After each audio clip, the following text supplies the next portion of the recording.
नमस्कार. आज आपण बनवूया कांदा पोहे. त्यासाठी मी येथे 250 ग्रॅम पोहे घेतलेले आहे आणि त्याला 2-3 पाण्याने स्वच्छ धुवून त्यात पाणी ठेवून 1 मिनिटभर त्याला आपण भिजवून घेणार आहोत. त्यानंतर आपण त्यातले पाणी निथरून घेऊ आणि त्यानंतर आपले पोहे किती छान भिजलेले आहे ते बघा. त्यानंतर आपण या ठिकाणी कच्चे शेंगदाणे, कढीपत्ता, मिरची, कांदा आणि कोथिंबीर घेतलेली आहे. आता या ठिकाणी आपण पोह्याला फोडणी देऊन घेणार आहोत. त्यासाठी मी येथे कढईमध्ये 3-4 पळी तेल घालून घेणार आहे. 3-4 पळ्या तेल घालून झाल्यानंतर त्याला थोडेसे गरम होईपर्यंत ठेवील. त्यानंतर त्यामध्ये आपले कच्चे शेंगदाणे टाकून छान असा लालसर रंग येईपर्यंत ठेवणार आहोत. आता या ठिकाणी आपले शेंगदाणे छान असे लालसर झालेले आहे, बघू शकता.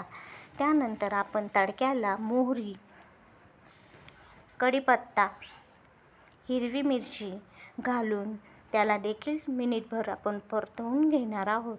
ते परतवून झाल्यानंतर आपण त्यामध्ये कांदा घालून त्याला देखील छान असे परतवून घेणार आहोत. कांद्याला छान असा लालसर रंग येईपर्यंत आपण परतवत राहणार आहोत.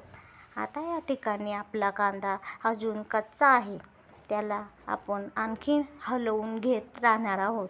आता या ठिकाणी आपला कांदा थोडा लालसर रंगावर आलेला आहे, त्याला अजून आपण हलवून घेणार आहोत.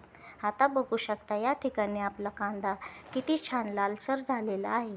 त्यानंतर त्यामध्ये थोडीशी हळद घालून आपले भिजवलेले पोहे आणि शेंगदाणे घालून घेणार आहोत. बघू शकता या ठिकाणी आपले पोहे किती छान भिजलेले आहेत.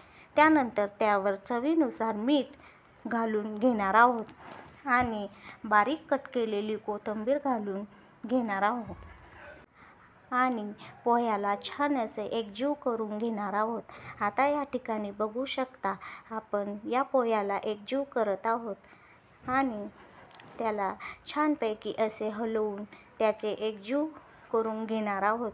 आता या ठिकाणी आपले पोहे बघू शकता किती छान एकजीव झालेले आहे.